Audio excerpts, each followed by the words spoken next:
Hi hello good morning dear students. ఈరోజు మనం CPM ప్రాబ్లమ్స్లో 4th example ఒకటి చూద్దాం. ఇప్పటి వరకు మనం సాల్వ్ చేసిన ఆ 3 ప్రాబ్లమ్స్ ఏవైతే ఉన్నాయో అవి చాలా చిన్నవి. కంపారిటివ్లీ ఆ 3 ప్రాబ్లమ్స్ కంటే కూడా ఇప్పుడు మనం చూస్తున్న ఈ 4th ప్రాబ్లం కొంచెం పెద్దది. ప్రాబ్లం పెద్దది అంటే భయపడాల్సిన అవసరం లేదు. ఆల్రెడీ మీకు ప్రొసీజర్ మొత్తం నేను క్లారిటీగా చెప్పాను. మీకంటూ అసలు సిపిఎం ప్రాబ్లం ఎలా సాల్వ్ చేయాలి అన్నది ఒక క్లారిటీ ఉంది. సో ఆ క్లారిటీని బేస్ చేసుకొని మీరు ఈ ప్రాబ్లమ్ని ప్రాక్టీస్ చేయండి. ప్రాక్టీస్ చేసేటప్పుడు ప్రతి ఒక్కళ్ళు కూడా పర్ఫెక్షన్ రావాలి అని కోరుకోకండి. మీరు ప్రాక్టీస్ చేసేటప్పుడు 1-2 సార్లు ఫెయిల్ అవ్వచ్చు, బట్ మీ ప్రాక్టీస్ ఎప్పటికీ కూడా వృధా కాదు. సో లేట్ చేయకుండా ఈ ప్రాబ్లంకి సొల్యూషన్ ఒకసారి నేను క్లారిటీగా చెప్తాను, చూడండి. అన్ని ప్రాబ్లమ్స్ లాగానే మనకి ఇక్కడ యాక్టివిటీస్ ఇచ్చారు, అలాగే వాటికి సంబంధించినటువంటి డ్యూరేషన్స్ కూడా ఇచ్చారు. నేను మీకు క్లియర్గా చూపిస్తాను, దగ్గరగా చూడండి. యాక్టివిటీస్ ఇచ్చారు ఇక్కడ 1 to 2, 1 to 3, 1 to 4, 2 to 5, 3 to 6, 3 to 7, 4 to 7, 5 to 8, 6 to 8, 7 to 9, 8 to 9. Okay, 8 to 9 వరకు ఇక్కడ దాకా ఇచ్చి వాటికి సంబంధించినటువంటి డ్యూరేషన్స్ కూడా ఇచ్చారు. మనల్ని ప్రాబ్లంలో ఏమడిగారు? From the above data find out the critical path duration and draw a neat network diagram for the estimation. మనకి ఇచ్చిన ఈ డేటాని బేస్ చేసుకొని మనం క్రిటికల్ పాత్ డ్యూరేషన్ అనేది క్యాలిక్యులేట్ చేయమన్నారు. అండ్ అలాగే ఆ క్యాలిక్యులేషన్ పర్పస్కి మనం నెట్వర్క్ డయాగ్రామ్ కూడా చక్కగా నీట్గా డ్రాయింగ్ చేయాలి. సో చూద్దాం ఒకసారి మనకి ఇచ్చినటువంటి యాక్టివిటీస్ ఏంటో. ఫస్ట్ నేను ఏం చెప్పాను మీకు? యాక్టివిటీ చూడండి 1 to 2. ఇప్పుడు 1 నుంచి స్టార్ట్ అయ్యి ఇంకా ఏమన్నా యాక్టివిటీస్ ఉన్నాయా అని చూస్తే ఇదిగో చూడండి 1 to 3 అంటే ఇది కూడా 1 నుంచే స్టార్ట్ అయింది. అండ్ 1 to 4 కూడా ఉంది. ఇక్కడ చూడండి టోటల్గా 1 నుంచి మనకి ఎన్ని యాక్టివిటీస్ వచ్చాయి? 3 యాక్టివిటీస్ వచ్చాయి. సో మీరు ఫస్ట్ డయాగ్రామ్ గీసేటప్పుడు 1 అనేది బిగినింగ్ నోడ్గా పెట్టుకోండి. 1 అనేది బిగినింగ్ నోడ్ అంటే ఇక్కడ నుంచి మీకు డయాగ్రామ్ అనేది స్టార్ట్ అవుతుంది. ఓకేనా? ఇది బిగినింగ్ నోడ్. ఇక్కడ నుంచి మనకి 1 to 2, 1 to 3, 1 to 4 అంటే 2 అనే యాక్టివిటీ ఒకటి వచ్చింది. So let it be 1 to 2. ఇది మధ్యలో ఉన్నది యాక్టివిటీ. దాని డ్యూరేషన్ ఎంత ఉందమ్మా? 5 ఉంది. సో అది కూడా మీరు ఇక్కడ పోస్ట్ చేసుకోండి. ఆ తర్వాత 1 to 3 ఉంది మీకు. సో మిడిల్లో ఒక యాక్టివిటీ డ్రా చేయండి. దానికి 3 అని నోడ్ రిప్రజెంట్ చేయండి. 1 to 3 డ్యూరేషన్ ఎంత ఉంది? ఇక్కడ మనకి 6 ఉంది. సో అదే 6 నెంబర్ డ్యూరేషన్ ఇక్కడ పోస్ట్ చేయండి.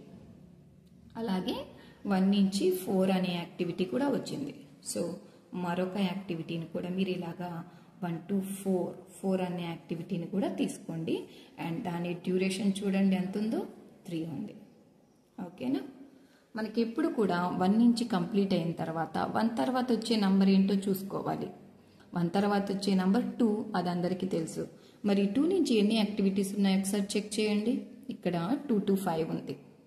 3 to 6, 3 to 7, 4 to 7, 5 to 8, 6 to 8, 7 to 8, 8 to 9. ఇక్కడ 2 నుంచి ఒక్కటే ఒక యాక్టివిటీ ఉంది.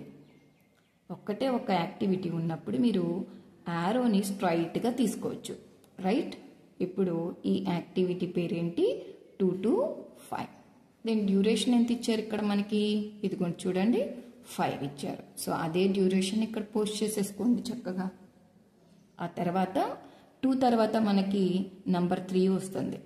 సో 3 నుంచి ఎన్ని యాక్టివిటీస్ స్టార్ట్ అవుతున్నాయో చూడండి. మనకి 3 నుంచి యాక్టివిటీస్ 2 ఉన్నాయి. సో మనకి ఇక్కడ 2 యాక్టివిటీస్ అనేవి బేస్ చేసుకునే విధంగా ఇదిగో ఇలాగా డయాగ్రామ్ వేయచ్చు. రైట్? ఫస్ట్ 3 to 6, 3 నుంచి 6 అనుకోండి. దాని డ్యూరేషన్ వచ్చేసి 7, అది కూడా మీరు పోస్ట్ చేయండి. అండ్ అలాగే 3 to 7, సో 3 నుంచి 7 అనేటువంటి యాక్టివిటీని డ్రా చేశారు. అండ్ దాని డ్యూరేషన్ వచ్చేసి మనకి 10 కదా. దాని తర్వాత 3 తర్వాత వచ్చే నంబర్ 4. మరి 4 నుంచి ఎన్ని యాక్టివిటీస్ ఉన్నాయి చూడండి, ఒక్కటే యాక్టివిటీ ఉంది. నేనేం చెప్పా, ఒక్కటే యాక్టివిటీ కనుక ఉంటే స్ట్రైట్గా గీయమని చెప్పా. బట్ మీరు చూడండి యాక్టివిటీ 4 to 7, ఇక్కడ ఆల్రెడీ 4 అనే యాక్టివిటీని మనం డ్రా చేసాము అండ్ 7 అన్న యాక్టివిటీ కూడా ఆల్రెడీ డ్రా చేసి ఉంది. అలా ఆల్రెడీ డ్రా చేసి ఉన్న యాక్టివిటీస్ని జస్ట్ ఇంకొక యాక్టివిటీ ఇలాగ యారో మార్క్తో మీరు కనెక్ట్ చేయడమే.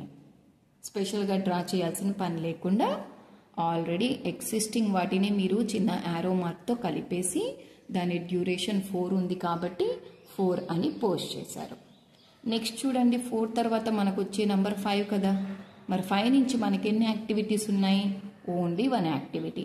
ఓన్లీ 1 యాక్టివిటీ ఉంటే నేనేం చెప్పాను మీకు, మీరు చక్కగా దాన్ని స్ట్రైట్గా రిప్రజెంట్ చేయొచ్చు. 5 to 8, ఇక్కడ 8 అనే యాక్టివిటీ వచ్చింది అండ్ 5 to 8 యాక్టివిటీకి డ్యూరేషన్ ఎంతమ్మా, 2. సో అదే మీరు పోస్ట్ చేయండి, రైట్. ఆ తర్వాత నెక్స్ట్ 5 తర్వాత వచ్చే యాక్టివిటీ ఏంటి, 8 కదా, 6 కదా, 6 నుంచి 8 మనకి.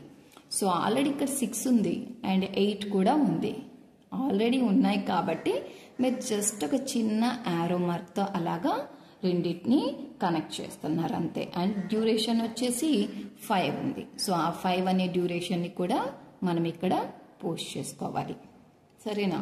తర్వాత ఇక్కడ చక్కగా 7 ఉంది. 6 తర్వాత వచ్చే యాక్టివిటీ 7. 7తో ఓన్లీ 1 యాక్టివిటీ ఉంది అండ్ తర్వాత వచ్చే యాక్టివిటీ కూడా 8 కూడా ఒకటే యాక్టివిటీ ఉంది. కానీ 2 కూడా కలవాల్సింది ఎక్కడ, 9 దగ్గర. సో మీరు సపరేట్గా ఏమి చేయకుండా ఇదిగోండి 7 to 9 అనేది డ్రా చేసి ఆల్రెడీ 8 ఉంది కదా మనకి, ఆ 8 to 9 కనెక్ట్ చేయండి. మీకు 7 to 9 డ్యూరేషన్ ఎంత ఉంది, 6 ఉంది, ఆ డ్యూరేషన్ కూడా వేసేయండి. అండ్ 8 to 9 డ్యూరేషన్ కూడా 4 ఉంది, అది కూడా మీరు పోస్ట్ చేయండి. సో ఇంతటితో మనకి నెట్వర్క్ డయాగ్రామ్ చక్కగా నీట్గా తయారైంది. నేను పెన్తో గీసానని మీరు దయచేసి పెన్నుతో ఎప్పుడు గీకండి, ఎందుకంటే మీరు వేరు నేను వేరు. సో ఇక్కడ నెక్స్ట్ మనం చేయాల్సింది ఏంటంటే రూట్ క్యాలిక్యులేషన్స్. ఎన్ని రూట్స్ వస్తున్నాయో చూద్దాం. అనుకోండి రూట్ ఏ అనుకోండి ఫర్ సపోజ్. ఇక్కడ 1 నుంచి 3 వేస్ వచ్చాయి, 1 to 2, 1 to 3, 1 to 4. చూద్దాం. 1 నుంచి 2కి, రైట్. 2 నుంచి 5కి వచ్చింది నెక్స్ట్. ఆ తర్వాత 5 నుంచి 8కి వచ్చింది. 8 నుంచి 9తో ఎండ్ అయిపోయింది. ఎండింగ్ నోడ్ ఇది, ఇక్కడ ఎండ్ అయిపోయింది. సో 8 to 9, ఓకేనా. ఇది ఒక రూట్. తర్వాత పాసిబుల్ రూట్ ఇంకొకటి అనుకోండి, బి అనుకోండి. దాన్ని మీరు బి అనుకుంటే 1 to 3 దగ్గరకు వచ్చాక మీరు బాగా గమనిస్తే ఇక్కడ మనకి 2 సపరేట్ వేస్ ఉన్నాయి. ఫస్ట్ నేను ఎప్పుడు ఏం చెప్తున్నాను, అప్పర్ వే తీసుకోండి, పైన ఉన్నది తీసుకోండి. 3 to 6 తీసుకోండి. 6 నుంచి మీరు ఎక్కడికి వెళ్తారు, 8కి వెళ్తారు. 8 నుంచి లాస్ట్ 9థ్కి వచ్చేసి ఇక్కడ క్లోజ్ అయిపోతుంది. ఇది రూట్ బి అనుకోండి. అండ్ రూట్ సి కూడా చూడండి. రూట్ సి చూస్తే ఒకసారి మీరు 1 to 3 యాజ్ యూజువల్గా 1 to 3 వచ్చింది మనకి. బట్ 1 to 3 తర్వాత మనకి ఇంకా ఇక్కడ 3 దగ్గర నుంచి మళ్ళీ డైవర్ట్ అవుతున్నాం మనం. 3 నుంచి 7కి వచ్చేసాం, 7 నుంచి మళ్ళీ 9కి వచ్చేసాం. ఇది ఒక రూట్. అండ్ రూట్ డి చూడండి, ఇంకొక పాసిబుల్ రూట్ కూడా ఉంది మనకి. ఎలాగా, 1 to 4, 1 నుంచి 4కి. నెక్స్ట్ 4 to 7 అమ్మ. నెక్స్ట్ 7 to 9, సరేనా. ఇప్పుడు మనం ఏం చేయాలంటే ఈ రూట్స్కి రిలవెంట్గా ఉన్న డ్యూరేషన్స్ని కూడా పోస్ట్ చేసి సమ్ క్యాలిక్యులేట్ చేద్దాం. 1 to 2 ఎంత ఉంది మనకి, 5 ప్లస్ 2 to 5 ఎంత, 5 ప్లస్ 5 to 8 ఎంత, 2 ప్లస్ 8 to 9 ఎంత, 4. సో ఈ టోటల్ చేసేయండి. 5 plus 5 10, 10 plus 2 వచ్చేసి 12, 12 plus 4 వచ్చేసి మనకి 16, సరేనా. నెక్స్ట్ 1 to 3 అన్నారు. 1 to 3కి మనకి డ్యూరేషన్ 6 ప్లస్ 3 to 6 డ్యూరేషన్ వచ్చేసి 7 ప్లస్ 6 to 8 డ్యూరేషన్ వచ్చేసి 5 ప్లస్ 8 to 9 డ్యూరేషన్ 4. మళ్ళీ ఇప్పుడు దీన్ని మొత్తం టోటల్ చేసేయండి. టోటల్ చేసేస్తే 6 + 7 వచ్చేసి 13 అయింది. 13 + 5 వచ్చేసి 18 అయింది. 18 + 4 వచ్చేసి 22 అయింది. ఓకేనా? అలాగే రూట్ సి కూడా డ్యూరేషన్ క్యాలిక్యులేట్ చేయండి. రూట్ సికి చూడండి 1 to 3 యాజ్ యూజువల్గా డ్యూరేషన్ 6 ఉంది. అండ్ ఇక్కడ చూడండి 3 to 7, 3 నుంచి 7కి డ్యూరేషన్ 10 ఉంది. ప్లస్ 7 to 9 వచ్చేసి డ్యూరేషన్ 6 ఉంది. సో ఇప్పుడు దీన్ని కూడా మనం టోటల్ చేసేద్దాం. 6 + 10 వచ్చేసి 16, 16 + 2 వచ్చేసి 22, రైట్? అండ్ అలాగే లాస్ట్ది 1 to 4, 1 నుంచి 4కి డ్యూరేషన్ ఎంత ఉంది? 3 ప్లస్ 4 నుంచి 7కి డ్యూరేషన్ ఎంత ఉంది? 4 ప్లస్ 7 to 9 డ్యూరేషన్ వచ్చేసి 6. ఇప్పుడు టోటల్ చేసేస్తే 6 + 4 10, 10 + 3 13. ఓకేనా? మీరు ఇప్పుడు 4 రూట్స్ పాసిబుల్ ఉన్నాయని అలాగే వాటి డ్యూరేషన్స్ కూడా ఏంటో క్యాలిక్యులేట్ చేశారు.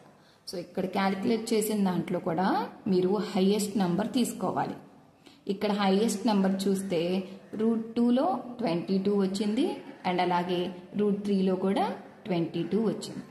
మరి ఇప్పుడు రెండిటికి పోటాపోటీగా ఉందంటే రెండు ఈక్వల్గా ఉన్నాయి. మరి బిని మనం క్రిటికల్ పాత్ మెథడ్ అంటే సి ఫీల్ అవుతుంది. అలాగే సిని మీరు క్రిటికల్ పాత్ అంటే బి అలుగుతుంది. సో అలా కాకుండా ఇక్కడ మీరు నోట్ రాయాలి చక్కగా నీట్గా, ఇద్దరు ఫీల్ అవ్వకుండా. ఏమని రాస్తారంటే the durations of root B and